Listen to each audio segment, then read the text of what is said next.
Hey, Bonnie. Hi, How are you doing? can you hear me? I can hear you perfectly. I'm okay. How are you? I'm doing quite well. Good. How have you been these last few months? Oh, crazy. Yeah, I bet. For anyone that doesn't know the two beautiful faces on the screen right now, my name's Matthew, and I am an outdoor educator at Rare. And I had the pleasure last fall to work with Bonnie Devine, who's with us today. And she is a accomplished artist and as well an educator. She's the Associate Professor Emerita from OCAD University in Toronto, where she is also the founding chair of the Indigenous Visual Culture Program. So thanks for joining us today, Bonnie. You're very welcome, Matthew. Yeah, so last year, Bonnie was our artist in residence in the fall. So I guess over the course of a little over a month, you were at the North House at Rare, where you were doing 2 months. Yeah. Yeah. And at the 2 best months. time of the year too. You know, you were there late fall or early fall, late fall. And it's just such a beautiful, that's my favorite time of the year at Rare. There's just so many colors on the landscape. And it's right after that, peak crescendo of the summer. Yes. Yeah. Yes, it was beautiful. Yeah.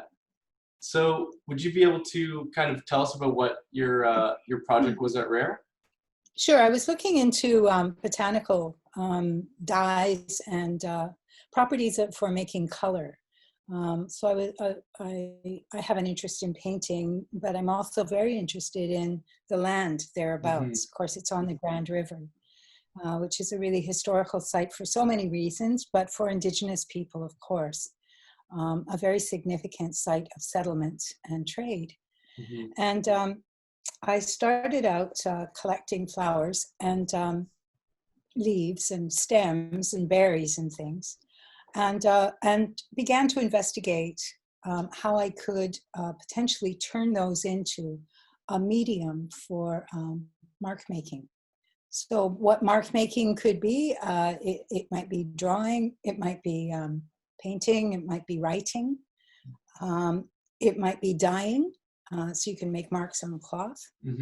And I was just interested in that. And what I came across was a method for printmaking. So how can I, because I was pressing these plants and I was noticing that they would leave a little bit of trace of color on the paper, I began to experiment with different ways of enhancing the color making potential of these various plants. And that's what I started doing, and it became incredibly engrossing to me. I would go out and gather every day, and then I tried different methods. So cooking the plants, baking the plants, drying them in the sun, all kinds of different ways, and I came up with some pretty good results.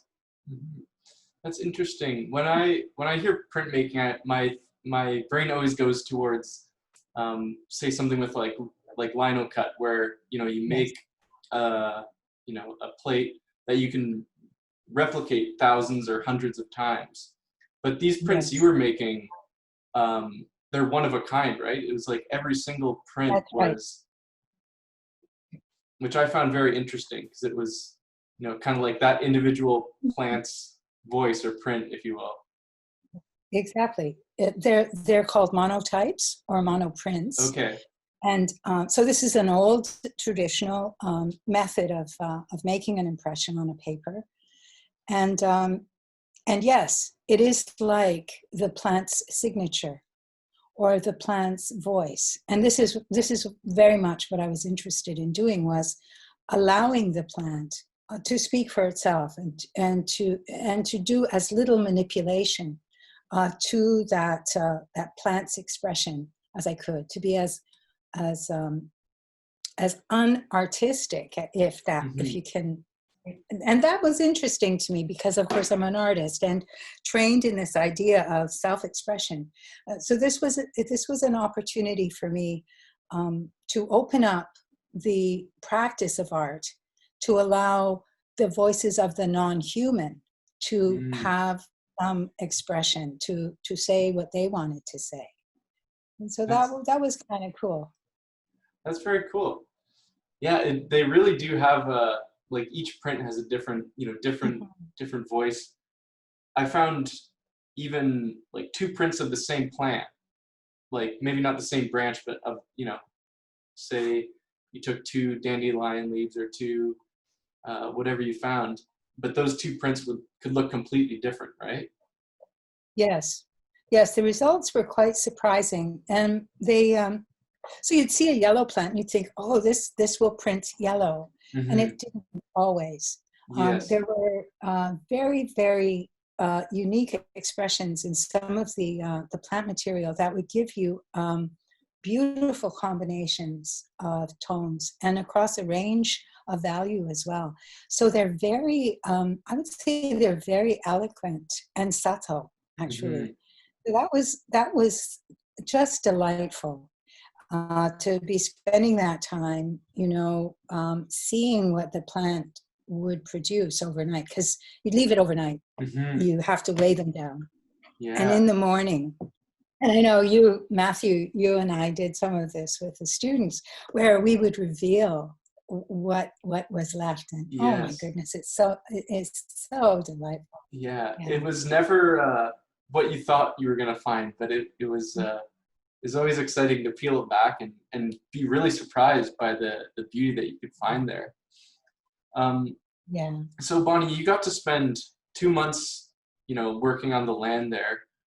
How did, I'm sure you didn't come into the beginning of the residency knowing, this is exactly what I'm going to be doing. So how did that artistic process kind of evolve over your time that you were at Rare?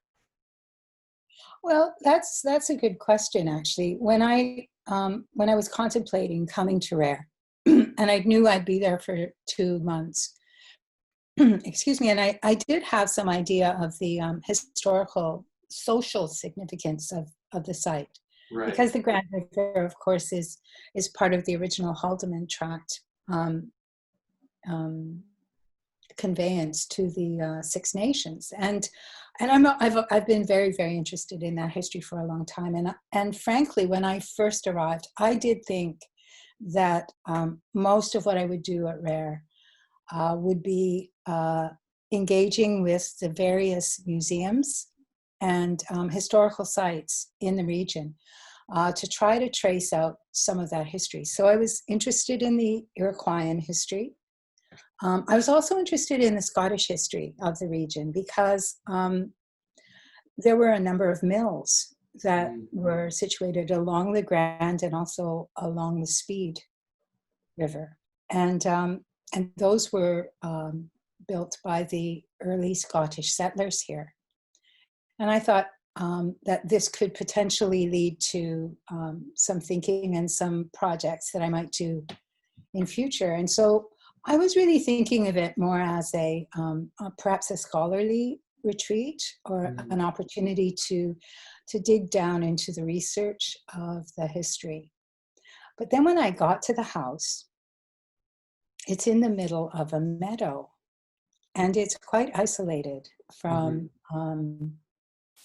any kind of habitation. There is a highway that runs quite close by, but that's really the only interruption to this really broad expanse of undulating meadowland, just filled with flowers and butterflies, and the sun is basically up all day because there aren't any large trees nearby. And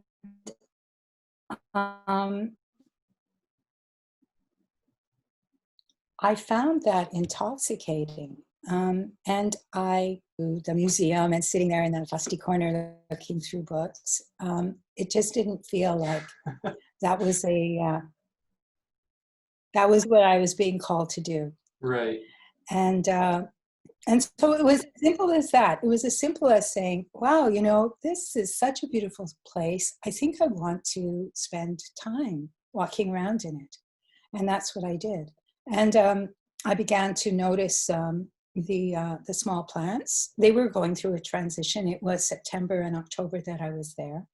And they were going through a transition that was actually quite measurable day by day. because the Yes. days, as soon as, you know, we get to September, the days suddenly become so much shorter, Yes. and the light changes. And I was just fascinated by that natural kind of moment.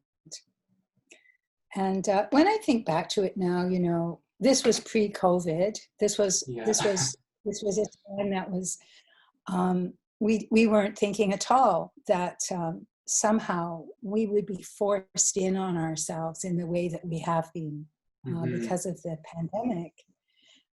So that was a little bit of a gift for me to have this time where I was all by myself, and there was this great space of time to develop a relationship with something outside of the human world. And what I found is that now that we're in the pandemic, and we've been in the pandemic now for 7 months, I guess, 8 months, a lot of people are echoing the same kind of feeling that the world has kind of made itself apparent to us, like a world that we didn't really pay that much attention to, which is, of course, the world of germs and viruses and other life forms, and the power of that. And I just feel very grateful that I was given that opportunity last fall to kind of get used to this idea of looking a little more carefully at what the world is doing outside myself. That's very interesting, because this work you did at Rare also, I found it was, you know, it's very different from, you know, a lot of the sculpture and installation work you've done before, right? Yeah. That's interesting. Yeah, absolutely. Yeah, I tend to work very large. So I have, you know, I'm interested in the monumentality of historical events, and you know, the Grand River, even the name of it has mental, yeah, it just feels like that. And of course the history there is very, very significant to the development of Canada, whether or not, you know, Canada is ready to acknowledge that or not.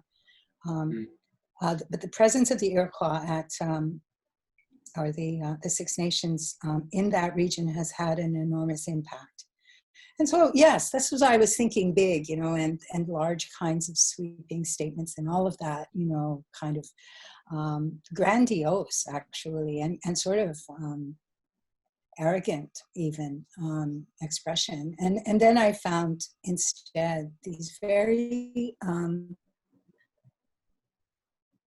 quiet, intimate, reflective pieces. So yeah, quite different from what I've ever done before. That's very interesting. You bring up the parallels between that and, you know, just the experience we've all gone through this last year. And you know, during your time at Rare, you also got to share that, you know, close perspective with these plants with some students that came in. So you got to tap into your education role a bit as well. So I really appreciate you taking the time to organize that and to share that knowledge with us, because that was a very beautiful event that we had with the high school students coming out and, you know, experimenting with these techniques you've been developing during your residency. Yeah, well, thank you, Matthew. But you know, you organized it, really. I mean, I just I just sent a few emails. But yeah, it was, I think, really, really wonderful to show students how simple it can be. And actually, I didn't develop that technique of how in the end, this is a very old traditional way of making dyes from plants. And what I did was I simply transferred that onto watercolor paper. And so, to be able to share that old knowledge in a really simple sort of careful, it's quite systematic. You need to do everything in order. But if you do everything in order, and it's not that difficult to do everything in order, you can create a very satisfying and beautiful print. And I think that a lot of high school students become frustrated with the art process because it isn't as immediate and it isn't as gratifying so quickly. And I think that if nothing else, if they understood that, the joy that comes from actually producing something and seeing it and being able to say, wow, you know, I made that, holy cow. If they can get some of that wonderful feeling, that's good, that's great. That's all that I was really interested in, actually. Yes. Yeah. It's interesting because we have a lot of students on a regular year coming through Rare, from kindergarten up to grade 12, and it's very easy to get kids engaged in nature. They're just so open and curious. But I find like older, young adults and teenagers can, be a little hesitant sometimes. And I was so surprised with your workshop how engaged those students were right from the beginning. And I think part of that is that tactile like interaction that they got to have. Mm-hmm. Yeah, maybe because we started the work. It was a 2-day workshop. So the day one was meeting out in the meadow and walking around and exploring the different colors that were emerging. So this was late October, I think, when we did this, just before Halloween, it seems to me. And so at that point, the plants were really in the final burst of what they had to offer, and that was a really nice time for us to be out there with them, because you had to look carefully to sort of separate the plants that had already gone brown or who had already withered, to find those things that still had juiciness, that still had life in them. And yeah, I think that it was fun for the students to, number one, get out of the classroom for a day, but also to be able to walk around. And the other thing is, of course, where we took them was south of, I can't remember the name of the road, but closer to the shores of the Grand River. And there was an old settlement there, probably a Huron-Wendat settlement there, of archaeological interest. So of many hundreds of years in age.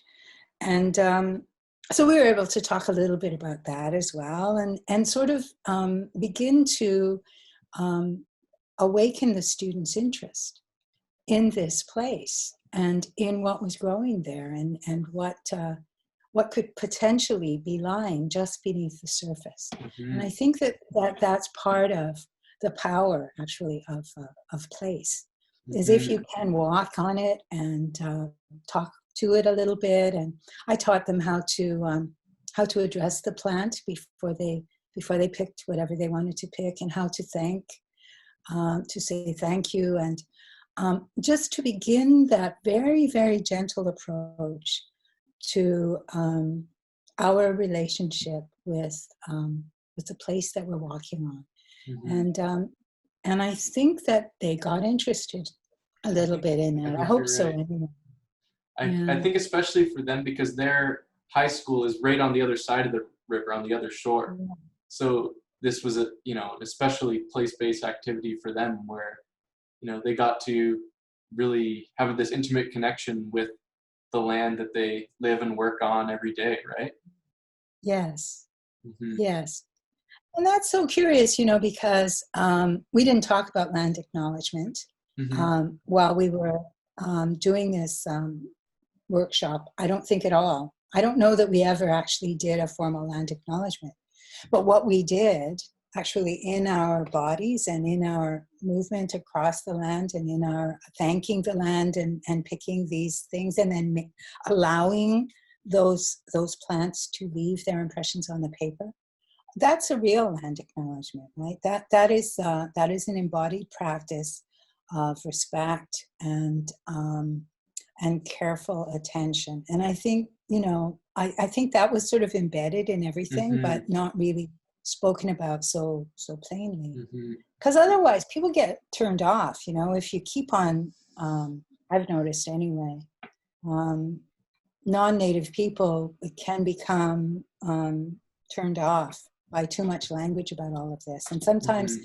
it's better just to let it kind of seep in, Yeah. because it is available, right? And quite eloquent, way more eloquent than humans are, actually. Right. Yeah. Actions speak louder than words, eh? Yeah. I find that's one danger is, letting a land acknowledgement become this robotic thing that you're just saying the words to say the words, right? And you're just saying the words to cover the history without acknowledging that history continues today, right? And how you live and interact with that land, and the people on that land is actually the actual land acknowledgement, right? Yes, for sure, for Mm. sure. And that you are, like that your body and yourself and your mind and your imagination and your memory and everything that you are is part of that. And that you are, I think we get so abstracted and we forget, the space we take up, the impact that we have just on Mm-hmm. air currents as we're walking through, the way the plants get blown by us as we walk by. And we forget that we're an intimate part of that ecosystem. We're helping to spread the seeds. We're Mm-hmm. helping to propagate, what will grow there next year. And that's it. It's good to remember that and to be mindful of those things as well. Yeah. Mm-hmm. Yeah. Well, I really appreciate you sharing that lesson with all those kids, and sharing that knowledge through all your work at OCAD as well. Thanks. With this project at Rare, using natural materials, I found that like a lot of your projects seem to incorporate some natural materials in one way or another, whether it's cloth or paper or this plant material. How has that kind of developed over your artistic career? I think that the first time I started to use natural materials was a project that I did with the Glenhurst Gallery in Brantford. Moy Mitra and I went to the Grand River, actually, a little bit north of Cambridge, near Brantford. And then I took them back to the Glenhurst Gallery, which is in the town of Brantford, and built a braid, and quite long. It's about 16 feet long, and it's quite high. And I used a paper structure underneath, and then wove those reeds over it. And that was the first time that I realized that there was a connection between what I wanted to say and what the place could say, just by its participation with me and my participation with it. So at the end, that braid was in the gallery for, I guess, about 3 months, and then at the end, I took those reeds back to the place where I had gathered them and gave them back to the river in order to go back into the land. And this sort of cyclical participation, where the reeds are taken out for a time and done and asked to do something, and then brought back and then let to die, to have their normal life cycle, just felt very I don't know, very important to me. So I built a similar braid of reeds that I gathered on the East River in New York, on Manhattan. And I gathered reeds at the East River and then took them to Columbus Circle in Manhattan. There's a gallery there called the Art and Design Center. gee whiz, I think it's called the Museum of Art and Design. MAD. and I built a similar braid there, and that braid was for the Lenape people. Is a word that comes from their language. These are the Delaware people, and so the certain momentum built. And a few years later, I built a braid at the McMichael Canadian Collection in Kleinburg from plants that I gathered at the Humber River. And that was to commemorate the Battle of York in 1813. And I built that braid on the same day as the little town of York fell, which was in April of 1813. And I built that braid on the same day in April in 2013, so 200 years later. And as I was contemplating these activities of braiding together these reeds on this plant matter, I became I became convinced that in some ways these were healing activities, that the act of braiding has something to do with reconciliation. And this is before the TRCA was going, the Truth and Reconciliation Commission. But I was thinking, there is something that we need to do, or I need to do, to heal some relationship that I have with this place, and to in some way monumentalize or mark some of the wounding activities that have occurred. So in Manhattan, it's pretty clear, the Lenni Lenape people were cleared out of there. They were dispersed in order to make a place for the city of New York. At Six Nations on the Grand River, there is a reconciliation that needs to happen there between the settlers and the Indigenous population, and that's pretty clear, and still remains, 100 years later. I built a braid up at Sault Ste. Marie on the shores of the St. Mary's River. That's right across from Michilimackinac, which was a fort. So there was tremendous warfare there at the Straits of St. Mary's, which is now Sault Ste. Marie, between first the British and the French, and then the British and the Americans. And it's one of the most militarized zones in North America. Mm-hmm. That, because of what a strategic place it is on the Great Lakes. So I built a braid there. So yes, these ideas of the uses of structure, but also the materials that you build the structure out of, has been formulating within my own thought process and artistic practice for several decades now. That's interesting. And I think that kind of left a mark on us too, in terms of, thinking about what materials we're using in our art practice.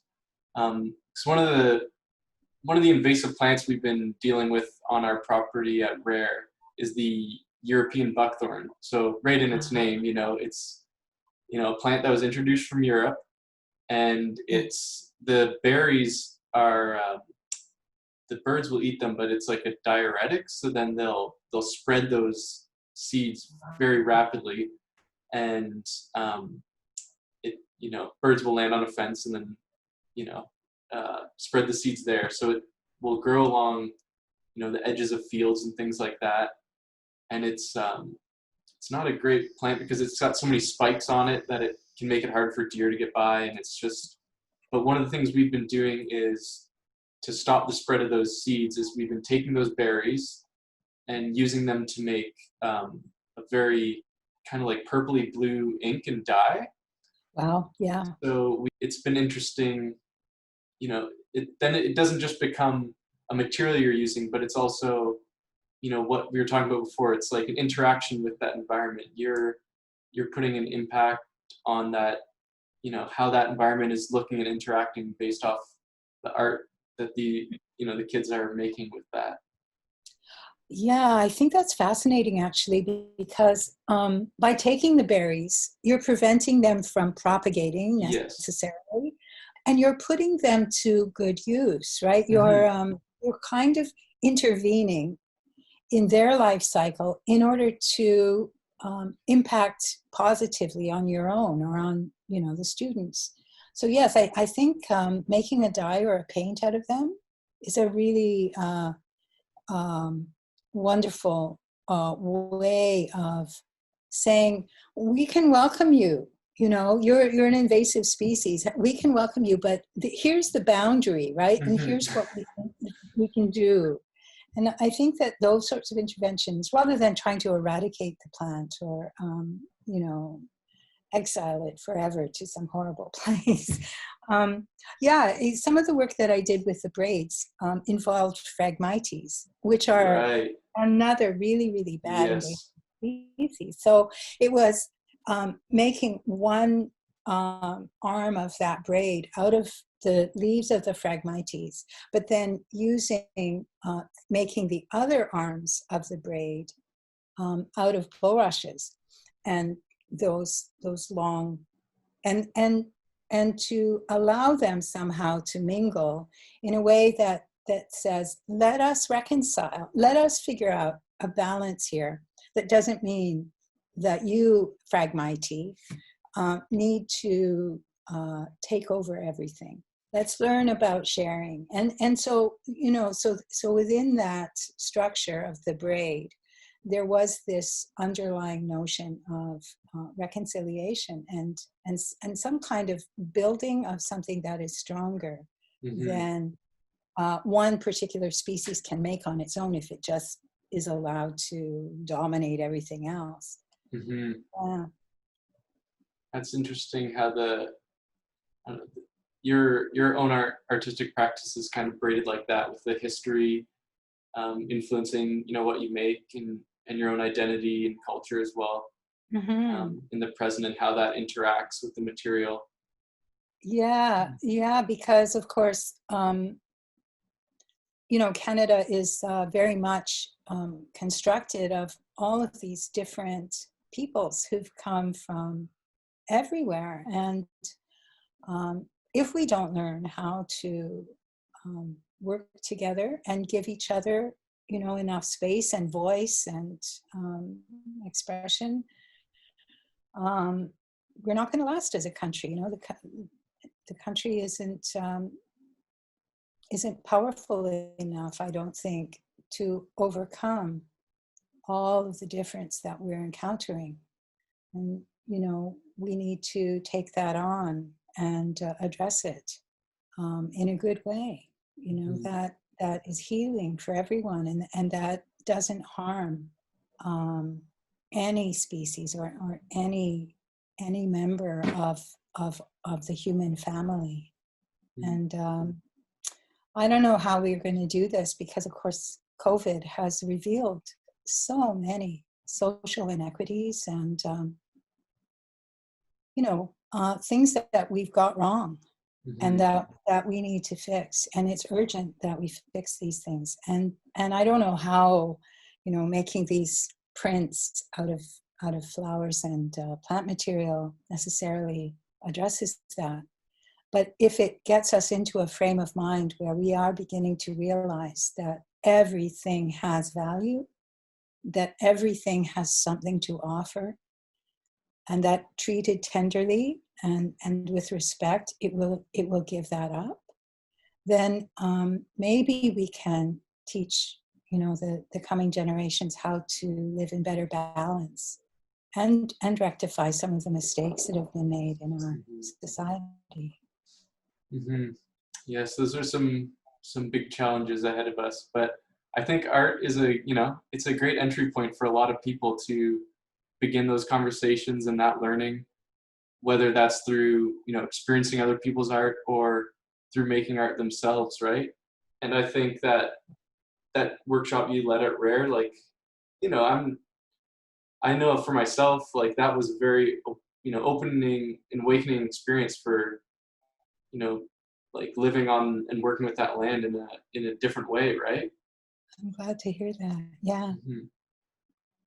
Yeah, you never know. And I think that making the art is more important than looking at the art.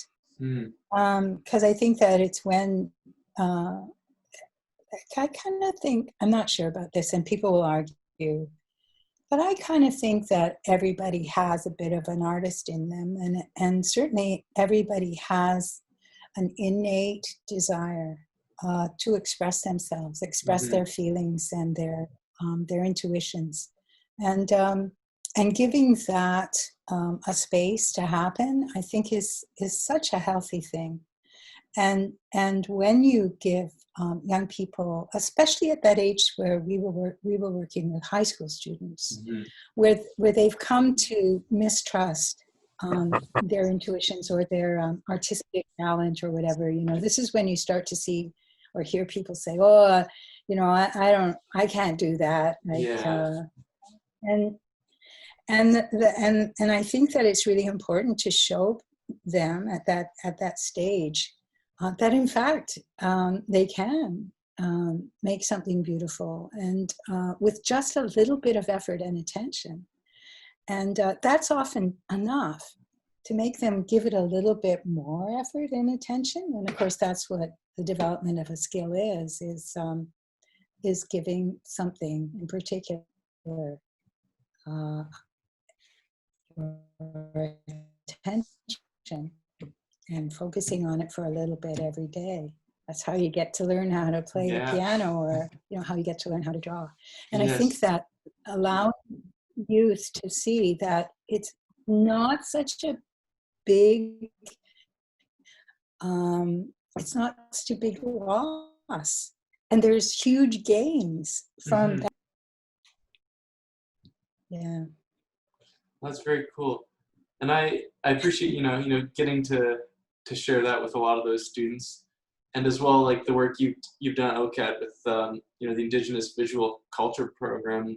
Like, I'm sure that, has had a big impact on a lot of Indigenous youth throughout your time working at OCAD there. I hope so. You never know, but that certainly was the hope. That was my Hmm. hope, and it was the hope of the institution for sure. They wanted to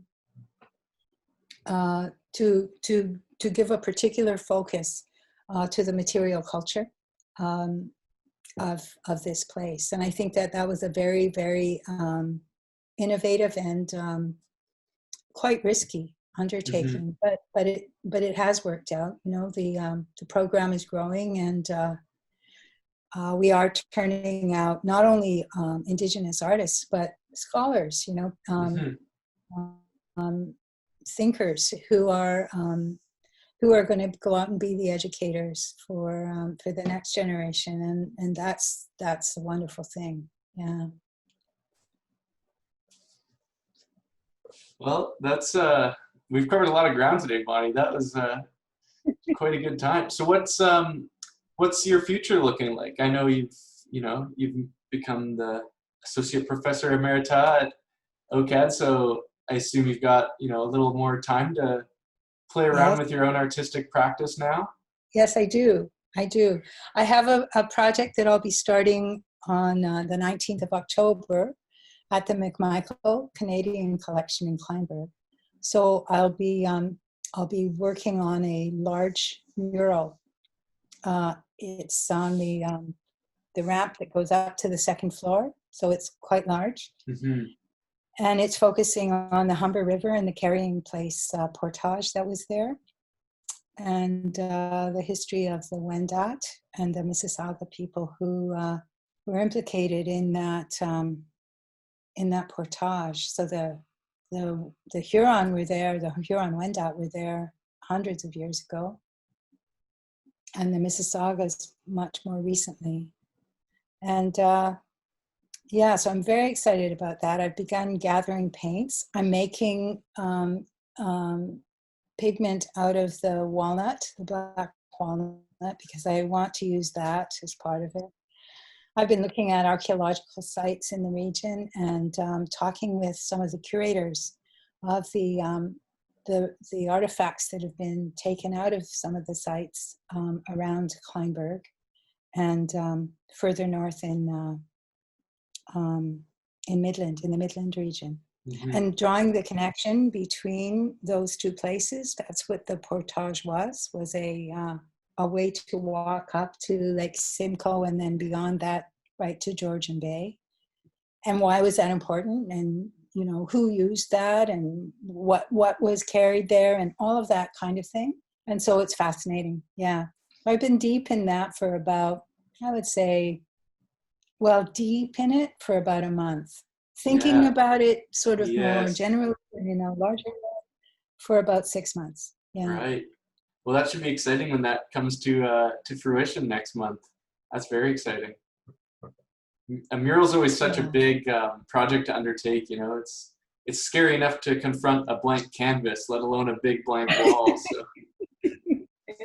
No kidding. Yeah, there's this long ramp, but there's also a kind of a room that has large walls on 3 sides, and it's going to be quite a big thing. They've allowed me to take on an apprentice. So one of my former students from OCAD, Mariah Mawasage, will be working with me on it, and this is really great. So the museum has been wonderful, and actually all of the people who, because it's kind of growing, we're talking now to the Royal Ontario Museum, we're talking to the Toronto Regional Conservation Authority. There are now quite a lot of collaborations to pull together some of the knowledge that will go into this. Yeah. That's exciting. Yeah. Well, I wish you and your apprentice good luck on that. And thank you, for taking the time today to talk to us, and thank you for your time at Rare. It was really beautiful to have you there. I hope it left some impression on you as well. All right. Oh, absolutely. I've got some wonderful photographs and really great memories. And of course, the teacher that we worked with, Mel, and everything. Yeah. Thank you for organizing it, Matthew. Oh, no worries. It was very nice to be like a part of it as well, like to share that with you and the classroom. So that was quite an experience for everyone involved. Oh yeah, cooking all of the project. Remember I think we used every single pot in the kitchen in the barn. Yeah. We had like 2 ovens going or something like that. So cool. Well, thank you for taking the time to work through any of the technical difficulties today, and sharing some of this this conversation together has been really nice. So thank you for sharing about your artistic process, and I wish you all the luck in the rest of the year with your mural project. Yeah. So travel well. Thank you very much, Matthew. Yeah, I wish you all the best as well.